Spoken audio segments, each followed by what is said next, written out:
Welcome to the Leo. Jaganmohan రెడ్డికి సొంత చెల్లెలు షర్మిల ఇప్పుడు కొరకరాని కొయ్యగా మారింది. ముఖ్యంగా ఎన్నికలు సమీపిస్తున్న వేళ జగన్మోహన్ రెడ్డికి ఆ పార్టీకి షర్మిల చేస్తున్నటువంటి డ్యామేజ్ అంతా ఇంత కాదు. ముఖ్యంగా వివేకానంద రెడ్డి కేసు, ఆ వివేకానంద రెడ్డి కేసు పేరు చెప్పగానే రాష్ట్రం ఈ రోజుకి ఉలిక్కిపడే పరిస్థితి. ఎందుకంటే అంత దారుణంగా వివేకానంద రెడ్డిని తన సొంత ఇంట్లోనే గొడ్డలితో నరికి చంపిన ఘటన మన అందరికీ తెలిసిందే. తరువాత దాని గుండెపోటుగా ఏ విధంగా చిత్రీకరించారు, తరువాత సొంత కూతురైనటువంటి సునీత మీద అల్లుడి మీద ఏ విధంగా నెట్టాలనుకున్నారు, ఇవన్నీ కూడా మన అందరికీ తెలిసిందే. అయితే తాజాగా ఎప్పుడైతే ఎంపీ అభ్యర్థిగా కడప ఎంపీ అభ్యర్థిగా అవినాష్ రెడ్డి పేరును జగన్మోహన్ రెడ్డి ప్రకటించాడో దాంతో వెంటనే షర్మిల కూడా కడప నుంచి పోటీ చేస్తున్నట్టుగా ఆల్రెడీ అనౌన్స్మెంట్ కూడా ఇచ్చింది. సరే, సునీత పోటీ చేస్తుందా షర్మిల పోటీ చేస్తుందా అన్న సందిగ్ధంలో షర్మిలే రంగంలోకి దిగింది. ఇప్పుడు అసలు రాజకీయం ఇప్పుడే మొదలైంది. వాస్తవానికి వైసీపీ ప్రచారం చేయడానికి ఎటువంటి అంశాలు లేవు. మేము చేసాము అని చెప్పుకోవడానికి అభివృద్ధి లేదు, అలాగని ఇతరుల ప్రత్యర్థుల మీద నిందలు వేయడానికి అవకాశము లేదు. కానీ షర్మిల మాత్రం తనకు అంది వచ్చిన ప్రతి అవకాశాన్ని ఉపయోగించుకుంటుంది. ఏదైతే అవినాష్ రెడ్డి వివేకానంద రెడ్డి హత్య కేసులో ప్రధాన పాత్రధారుడుగా సూత్రధారుడిగా ఉన్నాడో ఆ అంశాన్నే ప్రజల్లోకి బలంగా తీసుకెళ్లే ప్రయత్నం చేస్తుంది. అవినాష్ రెడ్డే వివేకానంద రెడ్డిని చంపాడు, కేవలం వివేకానంద రెడ్డి షర్మిలకు ఎంపీ టికెట్ ఇవ్వాలని పట్టుబట్టినందుకు అడ్డు తొలగించుకోవడం కోసం చంపారు. కాబట్టి వివేకానంద రెడ్డి చివరి కోరిక మేరకు నేను ఈరోజు ఎంపీగా నిలబడుతున్నానని చెప్పి చెప్పడం జరిగింది. ప్రచారం కూడా ఆవిడ ప్రజలను ఒకటే అడుగుతుంది, నేను రాజశేఖర్ రెడ్డి బిడ్డగా వివేకానంద రెడ్డి కూతురికి అండగా ఈరోజు నేను పోటీలో నిలబడ్డాను, వివేకానంద రెడ్డి గారి చివరి కోరిక మేరకు నేను నిలబడ్డాను. కానీ మరోపక్క ఎవరు నిలబడ్డారు? వివేకానంద రెడ్డిని అత్యంత దారుణంగా చంపిన వ్యక్తి నిలబడ్డాడు. ఏ పార్టీ నుంచి నిలబడ్డాడు? ఆయన్ని కాపాడుతున్న జగన్మోహన్ రెడ్డి పార్టీ నుంచి నిలబడ్డాడు. ఇప్పుడు చెప్పండి, మీరు హత్యా రాజకీయాల వైపు ఉంటారా, ధర్మం వైపు ఉంటారా? ఆడబిడ్డలకు న్యాయం చేయటం వైపు ఉంటారా, జగన్మోహన్ రెడ్డి కుట్రలకు అండగా ఉంటారా అని షర్మిల ముక్కుసూటిగా ప్రజలను ప్రశ్నిస్తుంటే ప్రజలు కూడా ఆలోచించే పరిస్థితి. వాస్తవానికి ఈ మాటలన్నీ కూడా ప్రజల మెదడులోకి తోటాల్లా దూసుకుపోయే పరిస్థితి. ఎందుకంటే వివేకానంద రెడ్డి హత్య కేసుని కడప, పులివెందుల లాంటి ప్రాంతాల్లో చాలా సెన్సిటివ్ అంశంగా తీసుకున్నారు. మనకంటే సరే ఏదో జరిగిందిలే అని వదిలే ఇతర ప్రాంతాల్లో, బట్ అక్కడ సొంత కుటుంబంలో జరిగిన ఒక విషాద ఘటనగా ఈ రోజుకి వాళ్ళు భావిస్తున్నారు. ఎందుకంటే వివేకానంద రెడ్డి రాజకీయాన్ని పక్కన పెడితే, ఆయన కాంగ్రెసా వైసీపీ ఈ అంశాలన్నీ కాసేపు పక్కన పెడితే వ్యక్తిగతంగా సౌమ్యుడు, పార్టీలతో సంబంధం లేకుండా ఆపదని ఎవరైనా ఆయన డోరు దడితే భుజం మీద చేసుకున్నాడు, ఏంటి నీ పని చూద్దామంటాడు ఆయన. ఆ టైపు మనస్తత్వం ఉన్నటువంటి వ్యక్తి. వాస్తవానికి రాజశేఖర్ రెడ్డి ఉన్న టైంలో కూడా రాజశేఖర్ రెడ్డి పైన రాష్ట్ర రాజకీయాలు చేస్తుంటే ఆ ప్రాంతంలో మొత్తం కూడా వాళ్ళ అవసరాలన్నీ కూడా తీర్చింది వివేకానంద రెడ్డి. అంటే తెర వెనకుండి మొత్తం కూడా నడిపింది వివేకానంద రెడ్డి. సో కాబట్టి రాజశేఖర్ రెడ్డితో కంటే కూడా వివేకానంద రెడ్డితోనే అక్కడ ప్రజలకు ఎక్కువ మమేకం. ఎందుకంటే ఏ చిన్న అవసరం ఉన్నా అప్పట్లో రాజశేఖర రెడ్డి దగ్గరికి వెళ్ళేవాళ్ళు కాదు, వివేకానంద రెడ్డి దగ్గరికి వచ్చేవాళ్ళు. ఆయన ముఖ్యమంత్రిగా ఉన్న సమయంలో అందుబాటులోనే ఉండేవాడు కాదు. సో అలాంటి సమయంలో కూడా ప్రజలందరినీ కాపాడిన వ్యక్తి, చూసుకున్న వ్యక్తి, వాళ్ళ అవసరాలు తీర్చిన వ్యక్తి ఎవరైనా ఉన్నారంటే వివేకానంద రెడ్డి. కాబట్టి వివేకానంద రెడ్డితో వాళ్ళందరికీ అటాచ్మెంట్ ఉంది. అలాంటి ఒక వ్యక్తిని ఆయన ఇంట్లోనే అత్యంత దారుణంగా గొడ్డలతో నరికి చంపేయటం, అదే వేరేవాడైతే ఈ పాటికి బ్రతకనెత్తారా నరికినోడిని? నరికింది ఎవరు? సొంత కుటుంబానికి చెందిన వాళ్లే కాబట్టి కాపాడేది ఎవరు? అదే సొంత కుటుంబానికి చెందిన వాళ్ళు. కాబట్టి ఈరోజు ప్రజలు కూడా ఏమీ చేయలేని పరిస్థితి. వాళ్ళు కూడా మల్లగొల్లాలు పడిపోతున్నారు.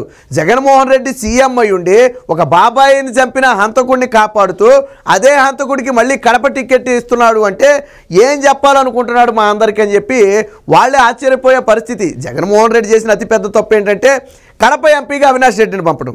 వాస్తవానికి జగన్మోహన్ రెడ్డి కడప ఎంపీగా కాకుండా వేరొక చోట నుంచి ఎమ్మెల్యేగా పంపుదామని ప్లాన్ చేశాడు. ఎందుకంటే అవినాష్ రెడ్డి మీద ఉన్న యాంటీ ఏంటనేది జగన్మోహన్ రెడ్డికి తెలుసు. కానీ భారతీరెడ్డి పట్టుబట్టడం వల్లే మళ్ళీ కడప ఎంపీగా పంపారని ఒక సమాచారం. ఎందుకంటే ఇప్పుడు కానీ ఎంపీ స్థానం నుంచి మళ్ళీ ఎమ్మెల్యేలోకి దింపితే కేవలం ఈ వ్యతిరేకత వల్లే అవినాష్ రెడ్డిని తప్పించారు, అవినాష్ రెడ్డిని తప్పించారు అంటే హత్య చేసినట్టు ఒప్పుకోవాల్సి వస్తుందని చెప్పి, వెనక్కి తగ్గారనే మాట రాకూడదని చెప్పి కడప ఎంపీకి మళ్ళీ అవినాష్ రెడ్డికే ఇవ్వాలని చెప్పి ఆ భారతీరెడ్డి గట్టిగా పట్టుబడితే జగన్మోహన్ రెడ్డి తప్పని పరిస్థితుల్లో ఇచ్చినట్టుగా కొన్ని వార్తలు కూడా వస్తున్నాయి. సరే, అందులో ఎంత నిజం ఉంది ఎంత అబద్ధం ఉంది అనేది పక్కన పెడితే మొత్తంగా ఈరోజు కడప ఎంపీ అభ్యర్థిగా అవినాష్ రెడ్డి ఉన్నాడు, ప్రత్యర్థిగా షర్మిల ఉంది. అదే షర్మిల ఎన్నికల ప్రచారం ఎలా ఉందో ఒకసారి చూడండి. ఒకసారి అనండి, షర్మిల ఎన్నికల ప్రచారం సందర్భంగా ఒక చోట ఆగితే ప్రజలతో మాట్లాడుతుంది, ఏం మాట్లాడుతుంది ఒకసారి అనండి. వివేకానంద రెడ్డి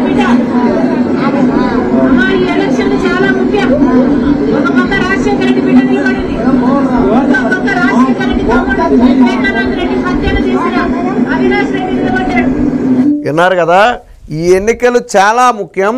ఒక పక్క రాజశేఖర్ రెడ్డి బిడ్డ నిలబడింది, మరో పక్క రాజశేఖర్ రెడ్డి తమ్ముడు వివేకానంద రెడ్డిని హత్య చేసిన అవినాష్ రెడ్డి నిలబడ్డాడు. సో క్లియర్ కట్గా చెప్తుంది, అందులో ఎటువంటి సందేహం లేదు. ఇంకా ఏం చెప్పిందినండి,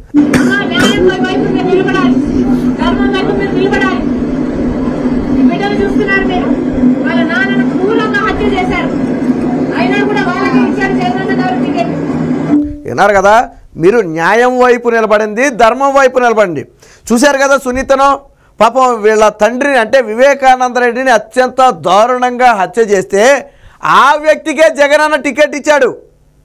ఎవరు? సునీత తండ్రిని హత్య చేసిన వ్యక్తికే జగనన్న టికెట్ ఇచ్చాడు అని పోస కూర్చున్నట్టుగా వివరిస్తుంది. చూడండి ఒకసారి.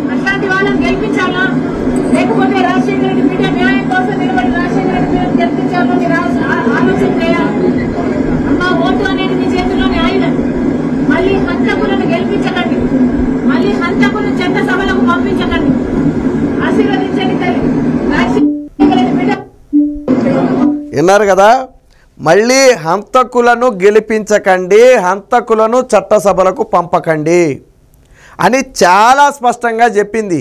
ఇది ఒక్కటే చెప్పటం కాదు, ఇంకో మాట కూడా చెప్పింది. కేవలం నాకు ఎంపీ టికెట్ ఇవ్వాలి అన్నందుకే ఆ వివేకానంద రెడ్డి హత్య జరిగింది. అంటే ఆ రోజు ఎంపీ స్థానం నుంచి అవినాష్ రెడ్డి పోటీ చేయాలంటే వివేకానంద రెడ్డి గారి అడ్డు తొలగించాలనే ఉద్దేశంతోనే ఆ రోజు హత్య జరిగింది.